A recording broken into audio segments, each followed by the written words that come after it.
പ്രണയജാതകം രചന ഷാനിബ നിയാസ്. അവതരണം Shahul Malayil. Editing Faisal C M Munneri. Bus ഇറങ്ങിയപ്പോൾ തന്നെ മഴ ചാരി തുടങ്ങിയിട്ടുണ്ട്. ബാഗിൽ നിന്ന് കുടയെടുത്ത് വേഗം നിവർത്തി ആതിര. ഇനി കുറച്ചുകൂടി നടക്കാനുണ്ട് വീട്ടിലേക്ക്. കമ്പ്യൂട്ടർ സെന്ററിൽ നിന്ന് ഇറങ്ങുമ്പോൾ 5 മണിയാവും. വീട്ടിലെത്തിയൊന്ന് ഫ്രഷ് ആകുമ്പോഴേക്കും ഇന്നത്തെ ദിവസവും കഴിഞ്ഞു. സാരിയൊന്ന് പൊക്കിപ്പിടിച്ച് നടത്തത്തിന് ധൃതി കൂട്ടി അവൾ. പാടത്തെ ചെക്കന്മാർ തകർത്ത് കളിക്കുകയാണ്. ദാസേട്ടന്റെ കടയുടെ മുമ്പിൽ ഒരുപാട് ബൈക്കുകൾ നിർത്തിയിട്ടിരിക്കുന്നു.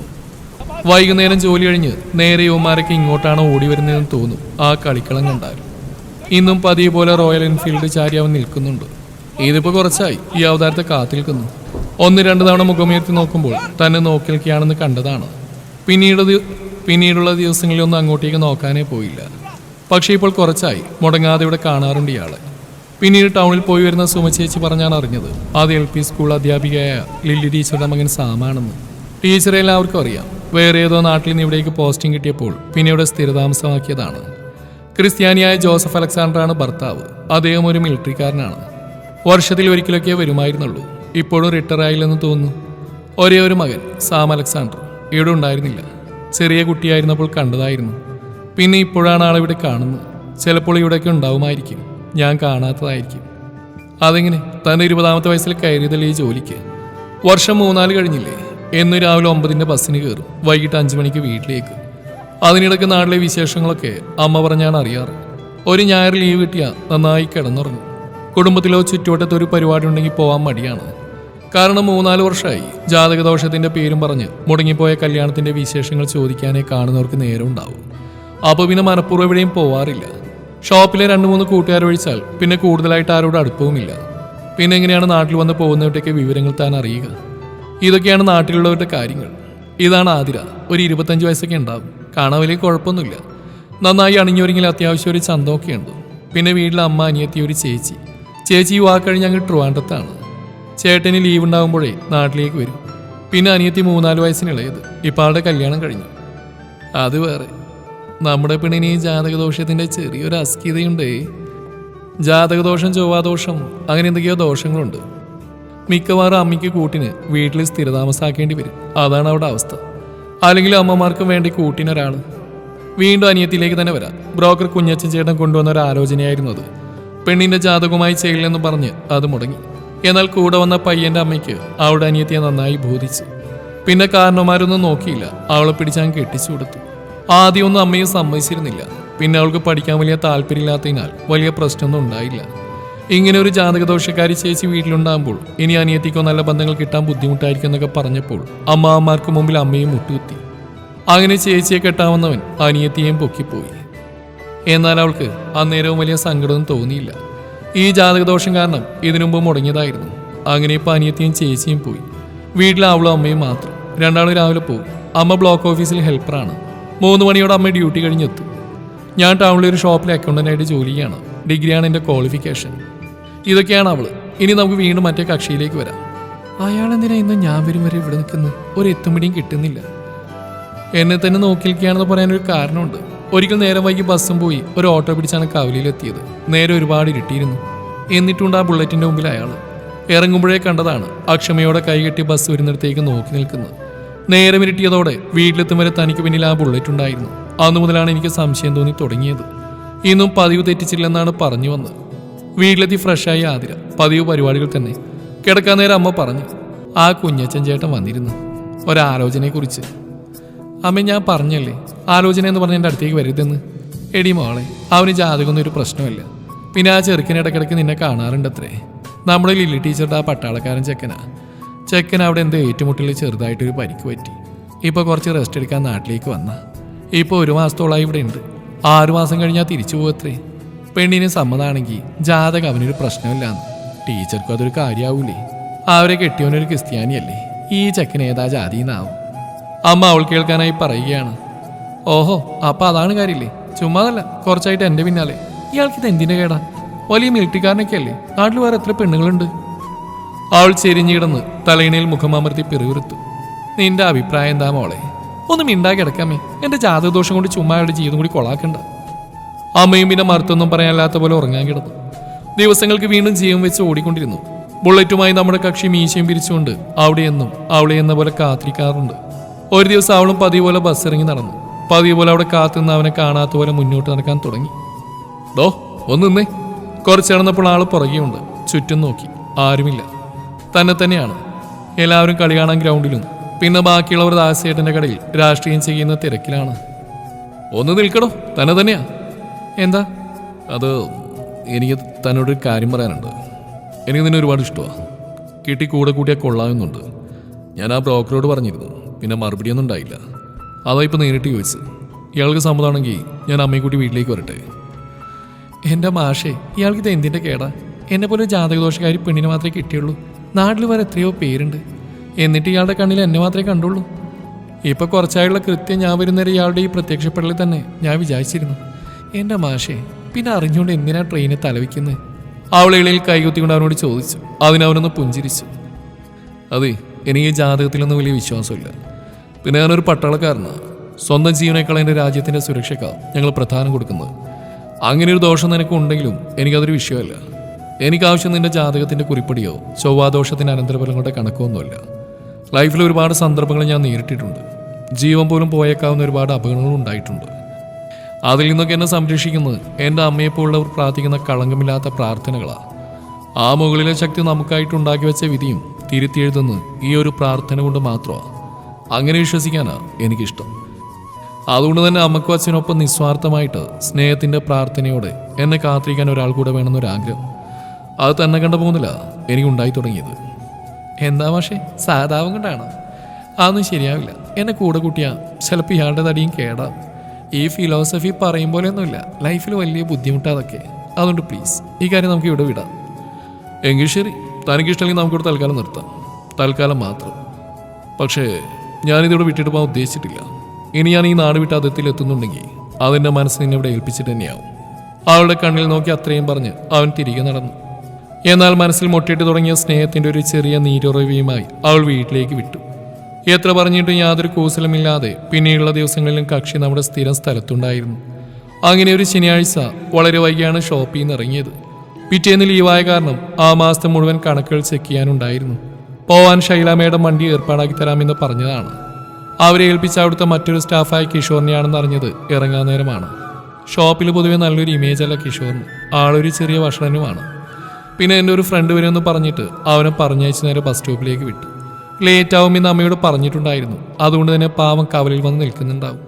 അവൾ നടക്കുന്നതിനിടയിൽ ആലോചിച്ചു. കുറച്ചു നേരം നിന്നിട്ടും ബസ് വന്നില്ല. വന്ന രണ്ടെണ്ണം ലിമിറ്റഡ് ആയ കാരണം നിർത്താതെ പോയി.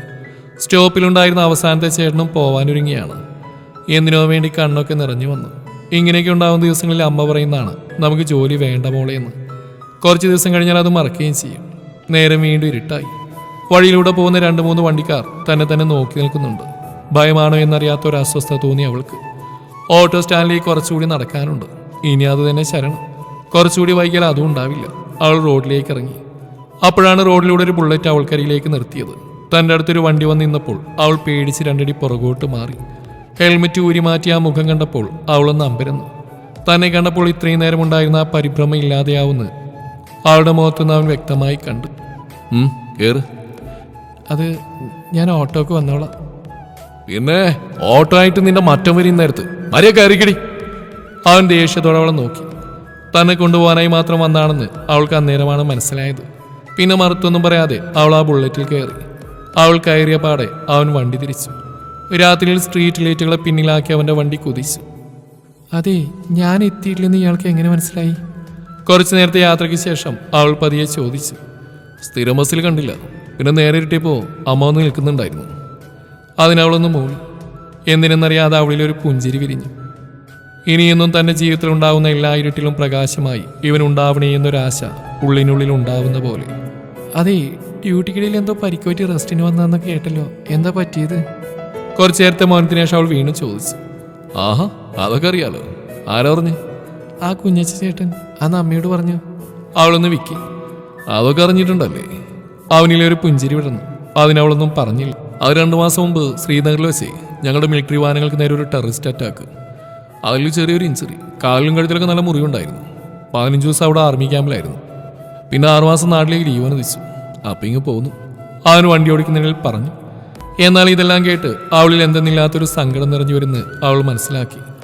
അവൾ പോലും അറിയാതെ ഏതോ ഒരു നിമിഷം അവൻ്റെ ചുമലിലേക്ക് അവൾ തലയായിച്ചു വെച്ചു. എന്താണ് ഒരു പട്ടാളക്കാരനെ കേട്ടാൻ പേടിയുണ്ടാ? അപ്പോഴാണ് അവൾക്ക് ബോധം വന്നു. അവൾ വേഗം തലയുയർത്തി പിടിച്ച് നേരെ ഇരുന്നു. അതിന് ഇയാളെന്നെ കിട്ടുമെന്ന് ആരോ പറഞ്ഞേ? എന്തോ എനിക്കങ്ങനെ തോന്നി. അതിനവളൊന്നും മിണ്ടിയില്ല. കുറച്ച് സമയത്ത് മൗനത്തിന് ശേഷം ദാസേരന്റെ കടക്ക് കുറച്ച് അകലെയായി വണ്ടി നിർത്തി. മിക്ക ആളുകളും വീടണഞ്ഞിട്ടുണ്ട്. അവളെ കാത്തുന്ന പോലെ ദാസേരന്റെ കടക്ക് മുമ്പിൽ അമ്മയുണ്ട്. കുറച്ചുകൂടി നേരത്തെ കടയെടുക്കുന്ന ദാസേട്ടൻ ഇന്നവിടെ അമ്മയുണ്ടപ്പോൾ കുറച്ചു നേരം കൂടി നിന്നാണെന്ന് തോന്നി. ആ പിന്നെ റെഡി ആയിക്കോണം, അടുത്ത ഞായർ നമ്മുടെ ദേവീക്ഷേത്രത്തിൽ വെച്ച്. എന്ത്? ഞാനൊരു കല്യാണം കഴിക്കാൻ പോവാ. ആരെ? അവളൊരു അമ്പരപ്പോടെ അവന് നേരെ തിരിഞ്ഞു. തന്നെ. എന്ത്? അത് താൻ മാത്രം തീരുമാനിച്ചാൽ മതിയോ? എനിക്കൂടി ഇഷ്ടാവണ്ടേ? നിനക്ക് ഇഷ്ടമാണല്ലോ. എന്നാ ആര് പറഞ്ഞു? കുറച്ചു മുന്നേ എനിക്ക് പറ്റിയ ആക്സിഡന്റിനെ കുറിച്ചൊക്കെ കേട്ടപ്പോ ഒരാളെന്റെ ചുമലിലേക്ക് ചാഞ്ഞിരുന്നു. അന്നേരം എൻ്റെ ഹൃദയത്തോട് അയാളുടെ ഹൃദയം പറയുന്ന കേട്ടതാ. അവനൊരു ചിരിയോടെ ചുണ്ടുകൾ രണ്ട് കൂട്ടിപ്പിടിച്ചു. വിടർന്നു പോയ തൻ്റെ മുഖം അവൻ കാണാതിരിക്കാൻ അവൾ മുഖം തിരിച്ചു. വേണ്ട, ഞാൻ ഇയാൾക്ക് ശരിയാവില്ല. ഞാൻ കാരണം ഇയാൾക്ക് എന്തെങ്കിലും. ഒരു നിമിഷത്തിന് ശേഷം അവൾ പറഞ്ഞു.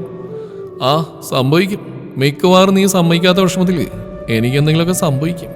എടി പൊട്ടിക്കാളി, നീ ഇപ്പോഴും ഏത് നൂറ്റാണ്ടിലടി ജീവിക്കുന്നത്? പിന്നെ അന്ന് വീട്ടിൽ നിന്ന് ഇറങ്ങുമ്പോഴേ നിന്റെ ആ ജാതകദോഷത്തിന്റെ പെട്ടി വീട്ടിൽ വെച്ചേക്കണം. ഞാനിപ്പോഴേ പറഞ്ഞേക്കാം. അവൾ നിറഞ്ഞു വന്ന കണ്ണുകൾ അമർത്തി തുടച്ചു. എല്ലാവരും തന്നെ ഇതിന്റെ പേരിൽ ഒറ്റക്കാക്കിയപ്പോൾ ഇവൻ ആ ഒരു ഭാരത്തെ എത്ര ലാഘവത്തോടെയാണ് എടുത്ത് ദൂരെ കളഞ്ഞത്. വീണ്ടും നിറഞ്ഞു വന്ന മിഴികളോടെ അവൾ അവനെ നോക്കി. നമുക്ക് ഈ സ്നേഹം മാത്രം മതി, പിന്നെ ഒരുപാട് പ്രാർത്ഥനകളും. ഉപാധികളില്ലാത്ത പ്രണയം കൊണ്ട് മറ്റെല്ലാത്തിനെയും നമുക്ക് തോൽപ്പിച്ച് കളയാടോ. അവൻ അവളുടെ കയ്യിൽ മുറുകെ പിടിച്ചു. ശേഷം ഊരി മാറ്റിയ ഹെൽമെറ്റ് തലയിലെടുത്തു വെച്ച ശേഷം തിരിഞ്ഞടക്കാൻ ഒരുങ്ങി അവളോട് തലയിരിച്ചുകൊണ്ട് പറഞ്ഞു. പിന്നെ ഇന്നത്തോടെ നിർത്തിക്കോണം. ഇരുട്ടും വരെയുള്ള നിന്റെ ഉദ്യോഗം. മര്യാദക്ക് വൈകുന്നേരം 5 മണിക്ക് കടലിൽ നിന്ന് ഇറങ്ങിക്കോണം. ഇല്ലെങ്കിൽ? അവളൊരു ചെറു ചിരിയോടെ കൈ കെട്ടിക്കൊണ്ട് ചോദിച്ചു. ഇല്ലെങ്കിൽ കെട്ടുകഴിഞ്ഞ് എൻ്റെ പിള്ളേരെ നോക്കി വീട്ടിലിരുത്തിക്കും ഞാൻ. പാതിരാത്രി കഴിഞ്ഞുള്ള അവിടെ ഒരു കണക്കെഴുത്ത്. അവൻ അവളോടായി പറഞ്ഞുകൊണ്ട് കുറച്ചകലെ നിൽക്കുന്ന അമ്മയെ നോക്കി തലയാട്ടിക്കൊണ്ട് വണ്ടി ഓടിച്ചു പോയി. അവൾ അമ്മയുമായി തിരിച്ചു പോകുന്നില്ലെന്ന് അവൻ വണ്ടിയിൽ നിന്ന് ഒരിക്കൽ കൂടി തിരിഞ്ഞു നോക്കി.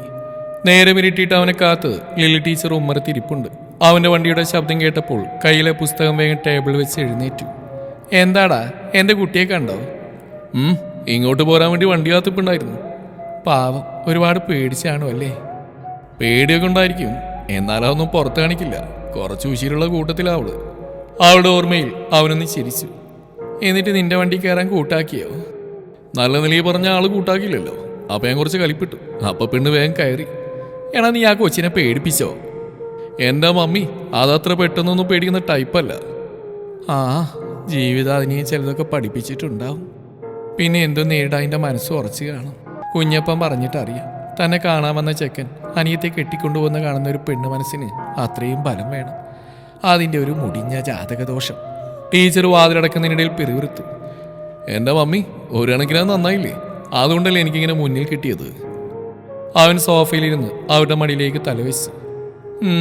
നാട്ടിലേക്ക് റെസ്റ്റിന് വിട്ട് നിനക്കിവിടെ വായിനോട്ടാണ് പണിയെന്ന് നിന്റെ സുപ്പീരിയേഴ്സ് അറിയണ്ട. നിനക്ക് ആ പാകിസ്ഥാൻ്റെ അതിർത്തിയിൽ ആജീവനാന്ത പോസ്റ്റിംഗ് വിധിക്കുക അവർ. അതിനവനൊന്ന് ചിരിച്ചു. എന്തോ അവളെ കണ്ടപ്പോൾ എനിക്ക് ഒരുപാട് ഇഷ്ടമായി. പിന്നെ ദാസേട്ടൻ പറഞ്ഞവരുടെ കാര്യങ്ങളൊക്കെ അറിഞ്ഞപ്പോൾ ആ ഇഷ്ടം കൂടിയതേ ഉള്ളൂ. അതാ അന്ന് എന്നെ മമ്മിയോട് പറഞ്ഞു, എവിടുന്ന് സിഗ്നൽ കിട്ടിയാൽ പിന്നെ എനിക്ക് എപ്പോൾ വേണേലും ഇങ്ങോട്ട് കൊണ്ടുവരാമല്ലോ. പാപ്പ നിന്നെ ഒരു മാസം നാട്ടിൽ നിന്നിട്ട് ഡൽഹിയിലേക്ക് വിളിക്കാനിരുന്ന. അപ്പം നാട്ടിൽ അമ്മയുടെ കൂടെ നിന്നോളാന്ന് പറഞ്ഞ് ഇതിനായിരുന്നു അല്ലേ? പിന്നില്ലാതെ നിങ്ങളെപ്പോലെ അക്കരയ്ക്കിരുന്ന് പ്രേമിക്കാൻ ഞാനില്ല.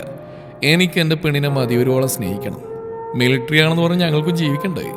ആ ചെറുക്ക, ഞാനൊരു മാസം കഴിഞ്ഞ് അങ്ങോട്ട് പോകാനിരുന്ന. അപ്പോഴവൻ്റെ ഒരു പ്രേമം കാരണം അത് മുടക്കിയിട്ട് അവരവൻ്റെ മൂക്കിൻ തുമ്പൊന്ന് വലിച്ചു. ഇനി കല്യാണം കഴിഞ്ഞിട്ട് നമുക്ക് ഒരുമിച്ച് പോകാൻ്റെ ലില്ലി ടീച്ചറേ. എന്നിട്ട് നിന്നെ കെട്ടാൻ ആ കൊച്ച് സമ്മതിച്ചോടാ? ഞാനിത് പറഞ്ഞപ്പോൾ കണ്ണു നിറച്ച് നിൽക്കുന്നുണ്ട്. പിന്നെ അവൾക്ക് പേടി എനിക്കെന്തെങ്കിലും സംഭവിക്കുമെന്ന് ഓർത്ത്. ഒന്നും ഉണ്ടാവില്ലടാ. പരസ്പരം ഒരുപാട് സ്നേഹിക്കുന്നവരെ അത്ര പെട്ടെന്നൊന്നും ദൈവം പിരിക്കില്ല. ആ ഒരു സ്നേഹത്തോടെ അവൻ്റെ തലയിൽ തലോടി. അവരുടെ മടിയിൽ കിടന്ന് അവൻ അത്രയും ചിന്തിച്ചത് ആതിരയെക്കുറിച്ചായിരുന്നു. തിരിച്ചു വരുമ്പോൾ തൻ്റെ ഡ്യൂട്ടിക്കിടെ സംഭവിച്ച കാര്യങ്ങൾ അറിഞ്ഞ് തൻ്റെ ചുമലിലേക്ക് ചാരി അവളുടെ ഓർമ്മയിൽ അവനുള്ളവും കുളിർന്നു. സ്നേഹത്തിൻ്റെ ആ ഒരു ചെറിയ തുള്ളി മതി തനിക്ക്. ഇനി നമുക്കതൊന്നു ചേർന്ന് ഒരു കടലോളം വലുതാക്കാം. അവനൊന്നും മന്ദഹസിച്ചു. വിവാഹത്തെക്കുറിച്ച് പപ്പ എന്ത് പറഞ്ഞു? എന്ത് പറയാൻ, മകൻ നമ്മുടെ പാത നല്ല വെടിപ്പായിട്ട് പിൻപറ്റില്ലോ എന്ന് അഭിമാനിച്ചു. ടീച്ചർ മകനെ ഒന്ന് പുച്ഛിച്ചു വിട്ടു. മനഃപൂർവ്വം അല്ലല്ലോ എൻ്റെ ടീച്ചറെ. അവളെ കണ്ടപ്പോഴാ എനിക്കൊരു കല്യാണം കുടുംബമൊക്കെ വേണം തോന്നിയത്. പിന്നെ ആ മുഖമൊന്നും കണ്ടില്ലെങ്കിൽ എന്തോ എല്ലാത്തിനോടും ഒരു മടുപ്പ്. അവ വൈകുന്നേരം ഒന്നും വണ്ടിയെടുത്ത് ഓടുന്നു. അത് നല്ലൊരു കുട്ടിയാണ്. അമ്പലത്തിൽ വരുമ്പോൾ കാണാം ശ്രീകോവിൽ നോക്കി അങ്ങനെ നിൽക്കുന്നു. ഒരുപക്ഷെ ദൈവത്തോടെ എൻ്റെ ജീവിതം ഇങ്ങനെ ആക്കിയതിൽ പരാതി പറയുകയാവും അവള്. മമ്മി നോയിക്കോ, ഇനി മുതൽ ഓരോ നിമിഷവും ഇങ്ങനെ ഒരു ജീവിതം കിട്ടിയതിന് ദൈവത്തോട് നന്ദി പറയാവുള്ളൂ. അവനെ എന്തോ ഓർമ്മയിൽ ഒരു ചിരിയോടെ വീണ്ടും കണ്ണുകൾ അടച്ചു. അങ്ങനെ ആ ദിവസത്തിൽ ചൈതന്യമേറുന്ന ആ ദേവി വിഗ്രഹത്തിന് മുമ്പിൽ വെച്ച് അവളെ സിന്ദൂരം അണിയിക്കുമ്പോൾ അവളുടെ നിറഞ്ഞു തുളുമ്പിയ കണ്ണുനീർ തുടച്ചു കൊടുത്ത് ദേവിയെ സാക്ഷിയാക്കി അവളുടെ മൂർത്താവിൽ ചുണ്ടുകൾ അമർത്തി സാം. മുതിർന്നവരുടെ കാല് തൊട്ട് അനുഗ്രഹം വാങ്ങി നിലവിളക്കും പിടിച്ച് ആ വീട്ടിലേക്ക് കയറിയവൾ. നിലവിളക്കുമായി കയറിയവൾ പൂജാമുറിയിലെ ദേവീ വിഗ്രഹങ്ങളും മറ്റൊരു സൈഡിൽ കുരിശിലേറ്റിയ യേശുവിനെയും കണ്ട് ഒരു നിമിഷം കൂടെ വന്ന് അവനെയും നോക്കി. കയ്യിലുള്ള നിലവിളക്ക് എവിടെ വെക്കണമെന്നറിയാതെ അവളൊന്ന് കുഴങ്ങി. എന്നെ നോക്കേണ്ട, നീ പ്രാർത്ഥിക്കുന്ന ആരെയാണോ അവിടെ വെച്ചേക്ക്. ഇവിടെ അമ്മ ഭഗവാന്റെ ആളും അപ്പ യേശുവിൻ്റെ ആളും അല്ലേ. ഞാൻ പിന്നെ രണ്ടാളോട് നല്ല കൂട്ടാ. ചിലപ്പോൾ എനിക്ക് തോന്നും ഇവർ രണ്ടാളും കൂടിയിട്ടാ എൻ്റെ കാര്യങ്ങളൊക്കെ സോൾവ് ആക്കി തരുന്നതെന്ന്. So no problem. അവൻ്റെ മറുപടി കേട്ട് അവളും ചിരിച്ചു. വലിയൊരു വിവാഹമൊന്നുമല്ലാത്തതിനാൽ ആ വീട്ടിൽ ആളൊഴിയാൻ കൂടുതൽ നേരമൊന്നും വേണ്ടി വന്നില്ല. അവൾ അവിടെയാക്കി ചേച്ചിയോടൊപ്പം അമ്മയും പോയത് അത്രമേൽ ആശ്വാസത്തോടെയാണ്. മനഃപൂർവ്വം വിവാഹം ഒരു ചെറിയ താലികെട്ടിൽ മാത്രം ഒതുക്കിയതാണ് കാരണം. അന്ന് അവിടെ വരുന്ന എല്ലാവർക്കും പറയാനുള്ളത് അവളുടെ ജാതകദോഷത്തെക്കുറിച്ചായിരിക്കുമെന്ന് അവന് വ്യക്തമായിട്ട് അറിയാം. അതുകൊണ്ട് തന്നെയാണ് ആരെയും അറിയിക്കാതെ ഇങ്ങനെയൊരു വിവാഹം. സാമിന്റെ പപ്പയ്ക്കും ചേരാൻ പറ്റത്തിനാൽ അടുത്ത മാസം വരുമ്പോൾ അവളെ അമ്മയെ അങ്ങോട്ട് കൂട്ടാനാണ് മൂപ്പരുടെ ഓർഡർ. നേരം ഇത്രയായിട്ടും പെണ്ണിന്റെ മുഖം പൂർണ്ണമായും തെളിയാത്ത പോലെ, എന്തോ ഒരു വിഷാദം പിന്നെ ആ മുഖത്തുള്ള പോലെ. വാ, നമുക്ക് റൈഡിന് പോവാം. ഈ നേരത്തോ? അതിനെന്താ? അമ്മ എന്തു പറയും? ഒരു കുഴപ്പമില്ല, അമ്മയ്ക്ക് സമാധാനമായിട്ടുണ്ടാവും. രാത്രിയാലും ഉണ്ടാവുന്ന മകൻ്റെ ഈ ഭ്രാന്തിന് കൂടെ പോവാൻ ഇനി ഒരാളും കൂടെയുണ്ടല്ലോ എന്ന സമാധാനത്തിൽ ഉറങ്ങാലോ അമ്മയ്ക്ക്. എനിക്കാണെങ്കിൽ ഇടയ്ക്കൊക്കെ വണ്ടി എടുത്തൊന്ന് കറങ്ങണം. അമ്മയ്ക്കാണെങ്കിൽ അത് തീരെ ഇഷ്ടമല്ല. ചിലപ്പോഴൊക്കെ ഞാൻ അമ്മയെ വിളിക്കാറുണ്ട്. നീ ഒരു പെണ്ണിട്ട് എന്നിട്ട് അവളെയും കൊണ്ട് പാതിരാത്രിക്ക് ഊരിയിട്ടിക്കോ എന്ന് പറയും. ഞാൻ എവിടുന്ന് പോയാലും അമ്മയ്ക്ക് അതാണ് പേടി. അവിടെ ചെന്നാൽ ഇതുപോലെ വണ്ടിയെടുത്ത് എങ്ങോട്ടെങ്കിലും പോവുമെന്ന്. പക്ഷേ ഡ്യൂട്ടി കഴിഞ്ഞ് ഒന്നിനും സമയം കിട്ടില്ല. ഒന്ന് കിടന്നാൽ മതി എന്നാവും. നാട് വിട്ടാൽ പിന്നെ എനിക്ക് ഏറ്റവും മിസ് ചെയ്യുന്ന കാര്യവും ഇത് തന്നെയാണ്. അവൻ വണ്ടി സ്റ്റാർട്ടാക്കി. നിലാവൊഴുകുന്ന ഇളം കാറ്റുള്ള ആ രാവിലെ തോളിലായി വെച്ച് അവളുടെ കൈയെടുത്ത് അവൻ തന്റെ നെഞ്ചിലേക്ക് ചേർത്ത് വെച്ചു. ആദി, ഇനി കുറച്ച് മാസങ്ങൾ കൂടി കഴിഞ്ഞാൽ എനിക്ക് തിരിച്ചു പോകണം. അവിടെ ആ മനമരവിപ്പിക്കുന്ന തണുപ്പിലും നമ്മുടേതാവുന്ന ചില ഓർമ്മകളും നിമിഷങ്ങൾ കൊണ്ട് എനിക്ക് ചൂട് പകരണം. തിരിച്ചു നാട്ടിലേക്ക് ഓടിയെത്താനും എന്നെ കാത്തിരിക്കാനും അതുവരെ ഓർക്കാനും ഒരുപാട് നല്ല നിമിഷങ്ങൾ ഉണ്ടാക്കിയെടുക്കണം എനിക്ക്. അവൻ ആർദ്രമായി പറഞ്ഞുകൊണ്ട് തൻ്റെ കൈ അവളിലേക്ക് ചേർത്ത് വെച്ചു. ടെൻഷൻ ആവണ്ട കേട്ടോ, ഒന്നും സംഭവിക്കില്ല. പ്രാർത്ഥിച്ചാൽ മതി, എന്നും എനിക്ക് വേണ്ടി, പിന്നെ നമ്മുടെ സ്നേഹത്തിന് വേണ്ടി. അവൻ അത്രമേൽ അരുമയോട് അവളോട് പറഞ്ഞു. മനസ്സിൽ ഇനിയൊരു ടെൻഷൻ ഇടം കൊടുക്കാതെ അവൻ്റെ വാക്കുകൾ കേട്ട് ചുമലിലേക്ക് തലചാരി വെച്ചു അവളും. വേണ്ടാത്ത ചിന്തകളെയും ദോഷങ്ങളെയും വിധിക്ക് വിട്ടുകൊടുത്ത് ആ ബുള്ളറ്റ് അങ്ങനെ പ്രണയത്തിന്റെ ഒരു അഗാധ താഴ്വരയിലേക്ക് ഓടിച്ചു പോയവർ. വീണ്ടും വർഷങ്ങൾക്ക് ശേഷം.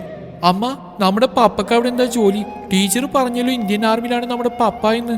നമ്മുടെ ആർമി മാൻസൊക്കെ നല്ല പ്രൗഡാ. അവരാ ശരിക്കും നമ്മുടെ സൂപ്പർ ഹീറോസ് എന്നൊക്കെ പറഞ്ഞു. ശരിക്കും പപ്പക്ക് അവിടെ എന്താ ജോലി? കുഞ്ഞാണ്ട്രിയൊക്കെ സംശയങ്ങൾ ഏറെയാണ്. അതോ മോളെ, നമ്മുടെ പപ്പ നമ്മുടെ രാജ്യത്തിൻ്റെ ഒരു മിലിറ്ററി ഓഫീസറാ. അങ്ങനെ പറഞ്ഞാൽ നമ്മുടെ രാജ്യത്തിൻ്റെ അനേകം കാവൽക്കാരിൽ ഒരാൾ. നമ്മളിവിടെ സുഖമായിട്ട് ഉറങ്ങുമ്പോഴും ഉണരുമ്പോഴും ആഘോഷിക്കുമ്പോഴൊക്കെ പപ്പയും കൂട്ടുകാരും നമുക്കവിടെ കാവൽ നിൽക്കുക. നമ്മുടെ രാജ്യത്തിലേക്ക് ആരെങ്കിലും ഉപദ്രവിക്കാനും നമ്മെ തകർക്കാനും വരുമോ എന്ന് നോക്കുക. നമ്മുടെ പപ്പയും പപ്പയുടെ ഫ്രണ്ട്സൊക്കെ അവിടെ നമ്മുടെ രാജ്യത്തിന് വേണ്ടി അവിടെ കാവൽ കിടക്കുന്നുണ്ടല്ലേ നമ്മളിവിടെ സമാധാനമായിട്ട് കഴിയുന്നു. അവൾ മോളെ തന്നെ നെഞ്ചോടടക്കിക്കൊണ്ട് പറഞ്ഞു. ഇനി പപ്പ എന്ന അമ്മയെ വരിക? പപ്പ വരും മോളെ. പപ്പയുടെ ഉള്ളിൽ പപ്പ നിറച്ചുകൊണ്ടുപോയ സ്നേഹമൊക്കെ തീരാനാവുമ്പോൾ പപ്പ ഓടി വരും. മോളെയും അമ്മയും പിന്നെ വല്യമ്മച്ചയും വല്യപ്പനെയും കാണാൻ. വീണ്ടും ഒരുപാട് സ്നേഹവും പ്രാർത്ഥനയൊക്കെ ഉള്ളിൽ നിറച്ചുകൊണ്ട് തിരിച്ചു പോകാൻ. അതുകൊണ്ട് മോളെ കാണാൻ പപ്പ ഓടി വരും. അവളെ എന്തോ ഒരു ഓർമ്മയിൽ മുറ്റത്ത് കിടക്കുന്ന ആ ബുള്ളറ്റിലേക്ക് നോക്കിയൊന്ന് ചിരിച്ചു. എനിക്കും വലുതാവുമ്പോൾ എൻ്റെ പപ്പയെപ്പോലെ ഒരു സൂപ്പർ ഹീറോ ആയാൽ മതി. നിന്റെ പപ്പ മാത്രമല്ല മോളെ സൂപ്പർ ഹീറോ, അമ്മയും ഒരു സൂപ്പർ ലേഡി തന്നെയാ. മുറ്റത്ത് കാണാൻ നിൽക്കുന്ന അലക്സാണ്ടർ എന്ന അവിടെ വലിയ പപ്പയാണത് പറഞ്ഞത്. അമ്മയെ ജാതകദോഷം എന്ന് പറഞ്ഞുകൊണ്ട് ഒരുപാട് പേര് ആക്രമിക്കാൻ വന്നിരുന്നു. പക്ഷേ മമ്മിയും പപ്പയും റിയൽ ലവ് കൊണ്ട് അതിനെയെല്ലാം തുരത്തി ഓടിച്ചു. അങ്ങനെ നോക്കുമ്പോ അമ്മയും ഒരു സൂപ്പർ ലേഡി തന്നെയാ. ആണോ അമ്മേ? അവൾ വീണ്ടും ലില്ലി ടീച്ചർക്ക് അടുത്തായിരിക്കുന്ന ആതിരയിലേക്ക് നോക്കി. ശരിയാ മോളെ, അതിന് ഞങ്ങളുടെ കൂടെ കട്ടയ്ക്ക് നിന്റെ വല്യമ്മച്ചയും വല്യപ്പയും ഉണ്ടായിരുന്നു. എന്തോ ഒരു ഓർമ്മയിൽ കണ്ണു നിറച്ച് അവൾ അലക്സാണ്ടറെ നോക്കിക്കൊണ്ട് ടീച്ചറുടെ ചുമലിലേക്ക് ചാഞ്ഞു. ലില്ലി ടീച്ചർ അവളെ ചേർത്ത് പിടിച്ചുകൊണ്ട് അലക്സാണ്ടറെ നോക്കി. അത്രമേൽ സന്തോഷത്തോടെ അയാൾ വീണ്ടും കയ്യിൽ പിടിച്ച പൈപ്പുമായി പൂന്തോട്ടത്തിലേക്ക് തിരിഞ്ഞു.